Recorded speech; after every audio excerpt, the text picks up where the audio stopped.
Hello everyone, सभी का स्वागत है कॉन्सेप्ट हब में। तो आज हम लोग देखेंगे जो बहुत सारे लोगों का क्वेश्चन था कि मेंस के नोट्स कैसे बनाने हैं।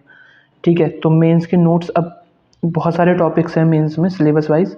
सबसे पहले आप सिलेबस को प्रिंट निकाल लो। ठीक है, प्रिंट निकाल के उसके हर एक टॉपिक के शॉर्ट नोट्स होने चाहिए आपके पास। डाटा कलेक्शन आप कहाँ से करोगे? अलग अलग पीडीएफ से, जो भी मतलब कंटेंट अवेलेबल है, या इंटरनेट से ही, यूपी गवर्नमेंट की वेबसाइट से। इन सब चीज़ों से आप कंटेंट इनरिचमेंट करोगे। अब जैसे मैं एक एग्जांपल देता हूँ। GS6 का एक टॉपिक है एनजीओज इन यूपी। ठीक है, उत्तर प्रदेश में एनजीओ। ठीक है, तो अब इसके नोट्स मैं अपने दिखा रहा हूँ आप लोगों को। तो इसमें आप देख सकते हो कि मैंने कैसे इसे नोट्स को बनाया है, और क्वेश्चन आंसर फॉर्मेट में ही बनाया है। केवल 2 पेज में इसे ख़त्म किया है। ठीक है, लगभग 2 ही पेज है। तो शुरुआत करते हैं। सबसे पहले अब देखो, अगर यूपी के एनजीओ का कोई भी क्वेश्चन आएगा तो मैं उसमें इंट्रो लिखूंगा। ठीक है, तो इंट्रो में मैं सबसे पहले लिख दूंगा कि भाई 5.5 लाख एनजीओ यूपी में काम कर रहे हैं, और जो इंडिया में मैक्सिमम है। ठीक है, मतलब सबसे ज़्यादा किसी भी राज्य में जो एनजीओ हैं वो उत्तर प्रदेश है। और कितने एनजीओ है? लगभग 5.5 लाख एनजीओ हैं। ठीक है, तो ये मैं इंट्रो में लिख दूंगा। अब एक इंट्रो हो सकता है कि अगर क्वेश्चन में ही पूछा है कि भाई एनजीओ किसे बोलते हैं, ठीक है, किसे कहते हैं, एनजीओ से आप क्या समझते हैं। ठीक है, तो फिर उसके लिए आप GS2 में डेफिनेशन जो आपने याद करी होगी वो आप देख सकते हो। लेकिन मैं ट्राई करूंगा GS6 में इंट्रो जो हो वो यूपी से ही लिंक हो।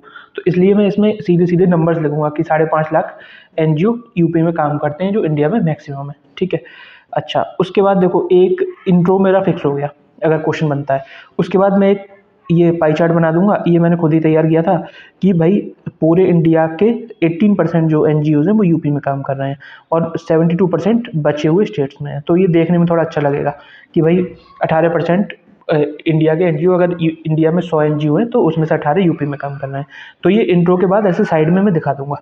ठीक है, अब देखो, एनजीओ, अगर यूपी के एनजीओ पे कोई भी क्वेश्चन बनता है तो उसमें प्रॉब्लम्स पूछेगा, चैलेंजेस पूछेगा। ठीक है, और उसके बाद क्या बेनिफिट हो रहे हैं, रोल क्या है एनजीओ का, इस टाइप के क्वेश्चंस बनेंगे। तो ये जो क्वेश्चन बनेंगे वो सारे कवर हो जाएंगे इन्हीं से ही। ठीक है, जैसे ये अब इसमें मैंने प्रॉब्लम्स और चैलेंजेस नेक्स्ट लिखा, प्रॉब्लम्स एंड चैलेंजेस, जो अब बॉडी वाला पार्ट होगा।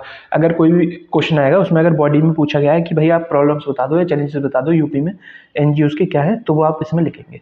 तो इंट्रो और एक डायग्राम फिक्स हो गया, ये चीज़ें फिक्स हो गई। ये मैं कोई भी क्वेश्चन आए उसमें लगा ही दूंगा ये दोनों चीज़ें। तो अब देखो, प्रॉब्लम चैलेंजेस में देखो, लैक ऑफ फंड्स। ठीक है, फंड्स की कमी है। FCRA 2010 में आया था, तो उसकी वजह से 20,000 एनजीओज का लाइसेंस रद्द हो गया था। ठीक है, कैंसिल हो गया था।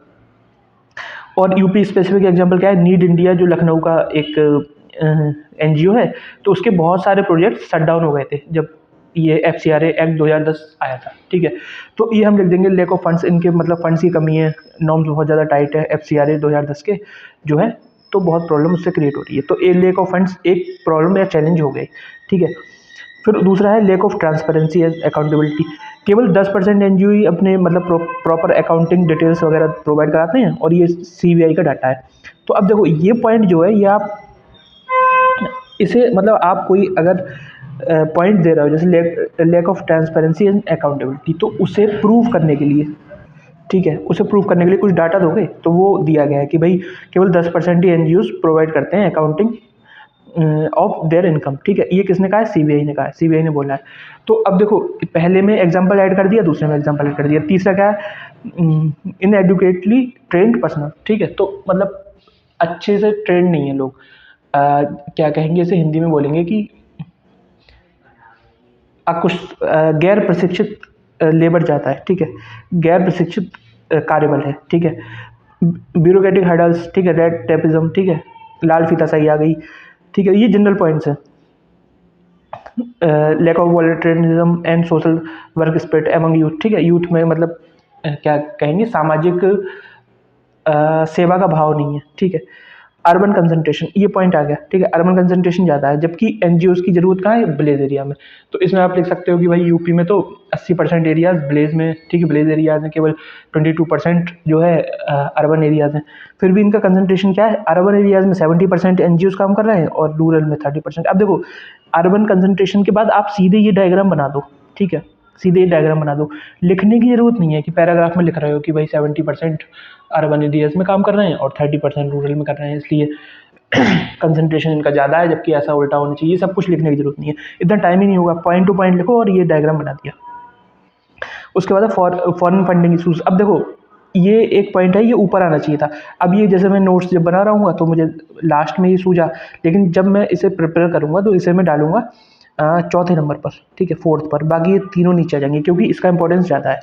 तो इसमें क्या है कि भाई, ठीक है, तो फॉरेन फंडिंग इशूज़ क्या है, जैसे जो कुछ एन हैं, इंटरनेशनल एन जैसे ग्रीन पीस इंटरनेशनल, ठीक है, तो ये क्या करते हैं, ये जो विदेशी फंडिंग है, ठीक है, जैसे यूएसए वगैरह वाले या फिर जो हमारे कंपटीटर हैं लाइक पाक, चाइना, ठीक है, तो ये इन्हें फंडिंग देते हैं और ये यहाँ पे क्या करते हैं कि यहाँ के जो प्रोजेक्ट्स हैं, मान लो यहाँ पे कुछ कोई अगर ग्रीन एरिया है, अब वहाँ पर कोई लगनी है आपकी फैक्ट्री, ठीक है, तो ग्रीन पीस वाले भाई वहाँ धरने बैठ जाएंगे, बोलेंगे हमें एनवायरमेंट प्रोटेक्शन वगैरह चाहिए। और क्यों होगा ऐसा, क्योंकि इन्हें विदेशी फंडिंग मिल रही है कि भाई आप इनका डेवलपमेंट रोको, तो उससे क्या है 2 से 3% जीडीपी ग्रोथ हमारी कम हो जाती है, ऐसा एक डाटा आया है, ठीक है, कि इंडिया की फॉरेन फंडिंग इशूज़ के कारण 2 से 3% जीडीपी ग्रोथ कम हो जाती है, ठीक है, क्योंकि ये लोग धरना प्रदर्शन हड़ताल वगैरह कर देते हैं और प्रोजेक्ट्स धीमे पड़ जाते हैं, प्रोजेक्ट डेवलपमेंट की गति धीमी हो जाती है उस कारण से, ठीक है। तो अब देखो यहाँ मैंने ना चैलेंजेस लिख दिए, इसके प्रॉब्लम्स लिख दी, ठीक है, तो कितने पॉइंट्स लिखे हैं मैंने, ये देखो 7 पॉइंट है। अब जब मेंस दे रहा हूँ मैं, ठीक है, तो अगर ऐसा कोई क्वेश्चन आया या मान लो ऐसा आया कि भाई एनजीओज इंडिया में या यूपी में बहुत टाइम से काम कर रहे हैं लेकिन उन्हें सक्सेस नहीं मिल पाई है, तो क्यों नहीं मिल पाई है, तो भी ये पॉइंट्स काम कर जाएंगे, ठीक है, क्या प्रॉब्लम्स हैं, क्या चैलेंजेस हैं, तो भी ये पॉइंट्स काम कर जाएंगे, हर एक में ये पॉइंट्स काम कर जाएंगे। अच्छा, अब इसमें क्या है, देखो 7 पॉइंट अगर मुझे मान लो नहीं याद रहते, वहाँ मुझे 4 पॉइंट्स याद रहेंगे, इनमें से 5 पॉइंट याद रहेंगे, 2 भूल भी गया, तभी मेरा काम चल जाएगा, ठीक है, काम चल जाएगा, उतने ही चाहिए होते हैं, ठीक है। तो ये स्पेसिफिक पॉइंट्स मैंने लिख लिए। अब देखो रोल ऑफ एनजीओ, अगर ये भी पूछ सकता है कि यूपी में रोल क्या है एनजीओ का। अब देखो आप क्या अलग कर सकते हो यूपी और, अगर GS2 का क्वेश्चन है और GS6 का क्वेश्चन है तो आप कुछ तो अलग करोगे ना, तो इसमें आप क्या अलग करोगे, आप यूपी स्पेसिफिक एग्जांपल्स डालोगे, ठीक है। तो रोल ऑफ एनजीओ अगर जैसे पूछा जाए तो रोल ऑफ एनजीओ, अब इसमें देखो एजुकेशन के क्षेत्र में, अगर शिक्षा के क्षेत्र में बात करें तो फूड फॉर लाइफ जो वृंदावन का एक एनजीओ है, वो 1500 प्लस गर्ल्स को शिक्षा प्रदान कर रहा है, ठीक है। तो इस तरह से सीधे आप लिख दो, ऐसा नहीं है कि इसे पैराग्राफ बना के लिखो कि एक एनजीओ है वृंदावन का फूड फॉर लाइफ, वो इतनी गर्ल्स को एजुकेशन दे रहा है, ऐसा नहीं लिखोगे, सीधे लिख दो कि भाई फूड फॉर लाइफ एजुकेशन लिखा, आगे एग्जांपल लिख के फूड फॉर लाइफ और लिख दो कि 1500 प्लस गर्ल्स को एजुकेशन दे रहा है। अच्छा, हेल्थ में जैसे वात्सल्य है, ये टीबी, एनीमिया एक्सेट्रा को ध्यान में रख रहा है, वुमेन हेल्थ वगैरह को ध्यान में रख रहा है, मतलब उनका मेडिसिन डिस्ट्रीब्यूशन वगैरह ये सब चीज़ें। उसके बाद वुमेन एम्पावरमेंट में देखो श्रमिक क्या लिखा है ये मैंने, श्रमिक भारती, ठीक है, ये कानपुर का एक एनजीओ है और ये 500 प्लस, इसने 500 प्लस वुमेन को सिलाई मशीन दी थी, ठीक है। तो ये आ गया एग्जांपल। एनवायरनमेंट प्रोटेक्शन के लिए हरितिका झांसी में है ये, तो बुंदेलखंड क्षेत्र में जो वाटर स्कार्सिटी है, ठीक है, और उसके लिए ये काम कर रहा है, 1000+ प्रोजेक्ट ये काम कर रहा है, 1000+ वाटर कंजर्वेशन प्रोजेक्ट इसने बना दिए हैं।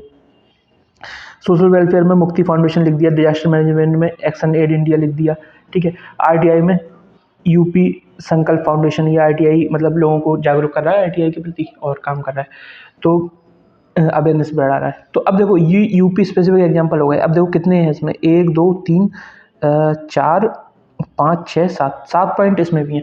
7 में से अगर मैं भूल भी जाऊँ 2 3 तब भी मुझे कुछ याद रहेंगे, जैसे एनवायरनमेंट वाला हरितिका याद रह गया या फिर श्रमिक भारती याद रह गया, ठीक है। तो ये मैं यूज कर लूँगा मेंस में, ठीक है। अच्छा, अब उसके बाद इम्पैक्ट्स ऑफ एनजीओ, एक पूछा जा सकता है कि भाई क्या इम्पैक्ट है एनजीओ का डेवलपमेंट पर, तो वो मैं पेस्टल से निकाल लूँगा कि भाई पॉलिटिकल, इकोनॉमिकल, सोशल, ठीक है। सोशल में जैसे लिख सकता हूँ भाई कास्ट सिस्टम के अगेंस्ट, या मतलब ठीक ठाक एक कोई आदिवासी मंच है उसका एग्जाम्पल लिख सकता हूँ, ठीक है। और इन्वायरमेंटल में लिख सकता हूँ हरितिका झांसी ने बहुत अच्छा डेवलपमेंट किया बुंदेलखंड एरियाज़ में, मतलब पाइपलाइन कनेक्टिविटी वगैरह को बेहतर किया है, ये सब चीज़ें मैं लिख सकता हूँ, ठीक है। तो ये इसके इम्पैक्ट्स एनजीओ के मैं लिख लूँगा जनरल इन्हीं एग्जांपल्स की सहायता से, जो ऊपर दिए हुए हैं ना, इन्हीं की सहायता से लिख लूँगा, ठीक है। जैसे लिख दूंगा कि भाई वात्सल ने क्या किया, भाई वात्सल ने टीबी पेशेंट्स को की पहचान की और गवर्नमेंट से उन्हें कनेक्ट करवाया, ठीक है। उन्हें उन्हें मेडिकल चेकअप्स वगैरह से तक उसकी पहुँच बढ़ाई उन लोगों की। ठीक है, तो इस तरह से मैं इन्हीं से ही इम्पैक्ट्स भी लिख सकता हूँ। अब जैसे अगर उन्होंने पूछा, देखो रोल और इम्पैक्ट्स में मतलब कोई डिफरेंस नहीं है, बस लिखने का तरीका बदल जाएगा। एग्जाम्पल सही रहेंगे, डाटा ही रहेगा, पॉइंट सही रहेंगे, डायमेंशंस यही रहेंगी। ठीक है, तो अब देखो इससे पूरा क्वेश्चन मेरा टैकल हो गया। इंट्रो में मैंने लिखा भाई इतने 5.5 लाख एनजीओ हैं, ये पाई चार्ट बना दिया।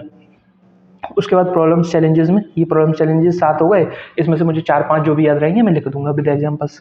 रोल ऑफ एनजीओ, ठीक है, या फिर इम्पैक्ट्स में ये भी 4-5 पॉइंट मैं लिख दूंगा। ठीक है, उसके बाद वे फॉरवर्ड में अपनी तरफ से बना सकता हूँ भाई कि ठीक है आप एफसीआरए को, मतलब जो चैलेंजेस हैं इन्हीं से वे फॉरवर्ड बन जाता है, इसलिए मैं अलग से नोट नहीं करता। ठीक है, जैसे लेक ऑफ ट्रांसपेरेंसी अकाउंटेबिलिटी है तो भाई ठीक है, आरटीआई के दायरे में ले आओ इन्हें, इस तरह का कुछ कर सकते हैं। ठीक है, और ट्रेनिंग अच्छे से दिलवाओ। ब्यूरोक्रेटिक हर्डल्स को इसमें लिख सकते हैं, रेड टैपिज्म जो है तो उसे मतलब दूर किया जा सकता है। उनका जो अपना एक टॉपिक है ना इसमें सिटीजन चार्टर, तो सिटीजन चार्टर को मजबूत करो जिससे ये सपोर्टर्स बने एनजीओ के। ठीक है, और उसके अलावा इस तरह का अर्बन कंसंट्रेशन के लिए लिख सकते हैं कि भाई आप जो रूरल एरियाज़ में एनजीओ ज़्यादा वर्क कर रहे हैं उन्हें ज़्यादा इंसेंटिव्स दो, उन्हें ज़्यादा हेल्प दो। ठीक है, गवर्नमेंट को देनी चाहिए उन्हें हेल्प। ठीक है, उन्हें प्रमोट करना चाहिए, तो इस तरह से लिख सकते हैं।